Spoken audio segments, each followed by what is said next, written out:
Today we're going to be applying this granular bait insecticide from Syngenta called Advion. Got a pound of it here for the front lawn.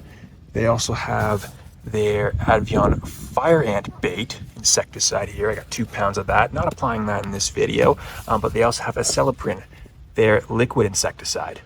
So if you got mole crickets, ants, or field crickets tearing up your lawn, you've probably tried contact sprays. Today I want to show you guys something different. This is Advion Insect Granule from Syngenta. It's a bait, not a spray, and the mode of action is totally different. Advion uses Indoxacarb, a group 22A insecticide. It's an oxidizine, not a pyrethroid. How about those words? So you're not just stacking more resistant pressure on the same nerve sites. Once ingested, Indoxacarb is metabolized into its active form inside the insect. That active form blocks voltage-gated sodium channels, leading to paralysis and death, but with a delay, which lets the pest share it with the colony. That delay is what makes this product special. You're not just killing the surface bugs, but you're targeting behavior-driven transfer. That's huge for insects and mole crickets that nest underground or in thatch.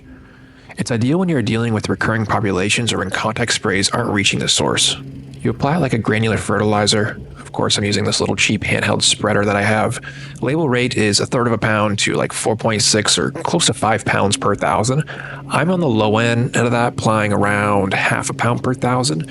But obviously this depends on the pest pressure and target species. I'm just going for some ants. I have a few ant hills I would like to clean up to just make the lawn look a little bit stronger come midsummer. As it's kind of coming out of spring here, you can see a few brown spots. Not fully out of dormancy yet here. We just had some cooler weather in DFW. But if your soil is dry, you want to water before application to bring the pests up to the surface. So turn on your sprinklers for a few minutes.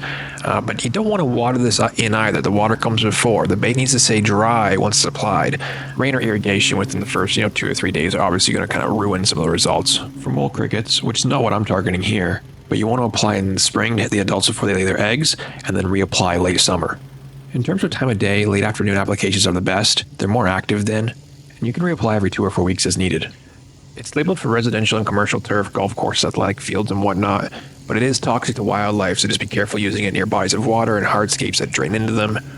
You should be wearing basic PPE, long sleeves, pants, shoes, and socks. I've got a t-shirt on, should have long sleeves, but I do have rubber gloves and rubber boots on.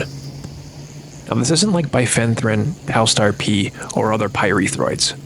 Bifenthrin gives a quick knockdown, but the pests need to touch it. Advion works through ingestion, so that it gets the ones that stay hidden. They can actually complement each other. Use Bifenthrin as a barrier, or for active mounds, use Advion for colony control and long-term suppression. If you're serious about controlling ant or mole cricket pressure over the long run, Advion is definitely worth trying. It's a different mode of action, deeper control, and it's lawn safe. Just follow the label. It's made by Syngenta, and they've dialed in this bait formulation pretty well.